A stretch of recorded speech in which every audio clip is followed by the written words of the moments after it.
네, 안녕하십니까. 베스트 애널리스트 주간 시황 맡고 있는 김두원입니다. 네, 오늘 경제와 전략 한 주간의 동향과 전략 말씀드릴 거고요. 먼저 금주의 매크로 전략부터 말씀드리도록 하겠습니다. 일단 미국과 영국의 정치 이슈가 장기적으로 접근하면서 매크로 측면에서의 다소 좀 불안감이 내포되고 있는데요. 다만 시장이 공포지수라고 할 수 있는 빅스 지수가 9.5포인트까지 내려왔습니다. 이는 한 99년 12월 22일 이후 최저 수준이고요. 즉 미국과 영국은 정치적으로 조금 불안감을 내포하고 있지만 시장에서는 크게 염려치 않는 상황이다라고 할 수 있겠는데요. 미국의 코미 의원과 전 FBI 국장이죠. 백악관과의 법정 공방이 불거지고 있습니다. 이는 미국발 정치적 불확실성이 장기화로 될 가능성이 매우 높다라는 측면이 있고요. 또한 영국의 조기 총선 결과 보수당의 과반 실패에도 불구하고 메이 총리가 지속적으로 총리직을 이어갈 것이다라는 것을 피력했습니다. 아무래도 브렉시트 협상 19일부터 도래할 것으로 저희가 예상하고 있는데 주도권이 영국보다는 아무래도 EU 쪽으로 넘어감으로써 이 역시 다소 조금 장기화될 가능성이 있다라는 점, 즉 미국과 영국의 정치 이슈는 장기적으로 들어가지만 시장은 공포지수가 얘기하는 것처럼 크게 염려치는 않는 상황이다라고 할 수 있겠습니다. 이번 주는 6월 FOMC가 가장 중요한데요. 우리 시각으로 6월 15일 새벽 3시에 종료 예정입니다. 시간이 새벽 3시라는 점을 한 번쯤은 염두할 필요가 있고요. 특히 한 세 가지 부분을 매크로 측면에서는 포커스를 맞추고 있는데요. 먼저 금리 인상 25bp 전망하고 있고요. 물론 최근 경제 지표가 부진하면서 고용 지표라든지 아니면 물가가 부진하면서 과연 미국이 금리 인상을 올릴 여건이 되는가에 대한 논란이 있지만 저금리에 대한 부작용, 버블이라든지 여러 가지 부작용 때문에 이번 6월 FOMC에서 연준은 25bp 금리를 전망할 것으로 인상할 것으로 저희가 전망하고 있습니다.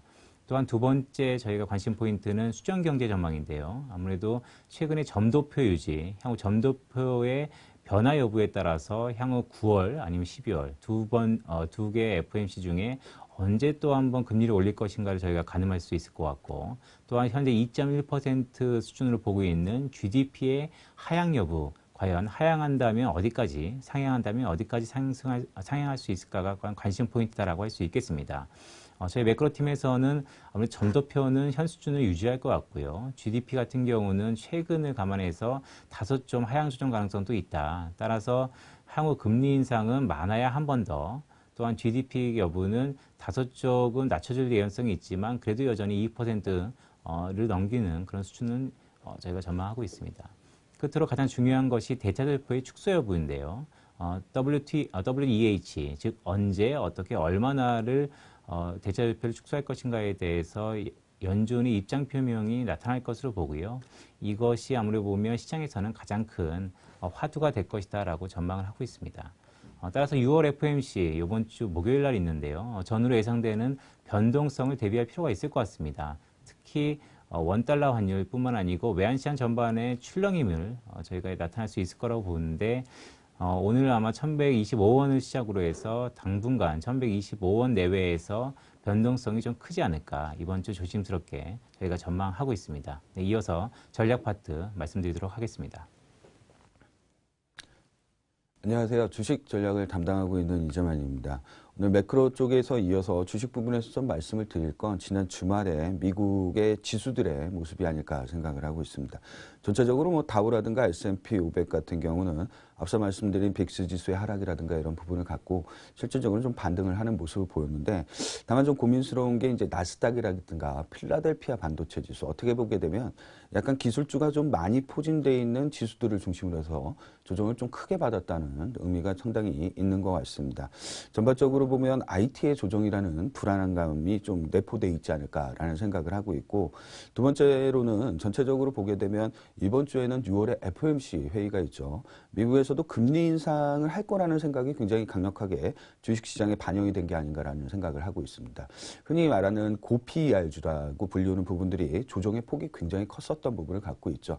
반면에 금리 상승에 상당히 수혜주를 갖고 갈 수 있는 저PER주, 흔히 얘기하는 가치주들은 상대적으로 강세를 보였다는 특성 자체가 미국도 어떻게 보게 되면 금리 인상을 대비하는 포트폴리오를 구축을 하고 있는 게 아닌가라는 생각을 해볼 필요가 좀 있는 것 같습니다. 오히려 저희 쪽이 생각을 하는 건 기본적으로 IT에 대한 조정이다라고 보기는 좀 어렵지 않을까 생각을 하고 있습니다. 이미 앞서 말씀드린 것처럼 금리가 좀 상승하는 국면에서는 향후에 기대 수익률이 높은 저PER주들이 굉장히 강세를 보인다는 특징이 있고요. 반면에 향후 기대 수익률이 낮은 고PER주들이 반대로 약세를 보이면서 비중이 좀 축소된다는 모습을 갖고 있죠. 실제로 보게 되면 꼭 미국 내에서 IT만 조정을 받았던 부분은 아니었던 것 같고요. 서너라든가 아마존과 같이 IT하고는 좀 관련 없는 헬스케어라든가 소비재 중에서도 상대적으로 2분기 주가 수익률이 좋고 PER이 굉장히 높은 주식들은 지난 주말에 다 같이 조정을 받았다는 의미에서 어떻게 보게 되면 IT의 조정이다 이런 식으로 해석하시기보다는 금리 인상에 대비하는 포트폴리오를 구축하는 중이고 그 과정에서 고PER주들을 매도를 했고 저PER주들을 매수를 했다라는 생각을 하시면 될 것 같습니다. 한국 같은 경우는 올 출발을 할 때 아무래도 이제 미국의 필라델피아 반도체 지수라든가 이런 쪽이 약세를 보였기 때문에 우리나라 IT주도 같이 흔들릴 개연성이 높을 거라고 생각을 하고 있습니다. 다만 미국과 한국의 IT주들은 굉장히 좀 다르죠. 어떻게 보게 되면 미국 IT주들은 실제로 이익 성장이라든가 추정치의 상향 조정 없이 현재 PER이 19배까지 올라간 주식들입니다. 반면에 한국의 IT주들은 상대적으로 빠른 속도로 EPS 추정치라든가 이익 추정치가 올라갔죠. 반면에 PER은 8배짜리 주식들입니다. 어떻게 보게 되면 미국의 IT는 고PER주고 한국의 IT는 저PER주로 해석을 좀 할 수 있는 부분이 되는 것 같고요. 실제로 미국이 금리가 상승하는 국면에서 가치주들이 좀 선전하고 저PER, 저PBR주들이 선방을 할 때는 국내 쪽에서 보게 되면 외국인이 IT 하드웨어 쪽으로 순매수, 자금을 유입했다는 특성을 좀 감안을 하시게 되면 어떻게 보면 이번 주 주초에 흔들릴 수 있는 이런 우리나라 IT 대형주들, 특히 저PER IT 대형주들 같은 경우는 좋은 매수의 기회가 될 수 있을 거라는 판단을 할 수 있는 부분이 되는 것 같습니다. 이상입니다. 네, 요즘 날씨가 매우 좋은데요. 다들 몸 관리도 잘하시고 기분 좋은 날씨만큼 한 주간 기분 좋게 출발하시길 바랍니다. 네, 이상 베스트 애널리스트 주간시황 경제와 전략 말씀드렸습니다. 네, 감사합니다.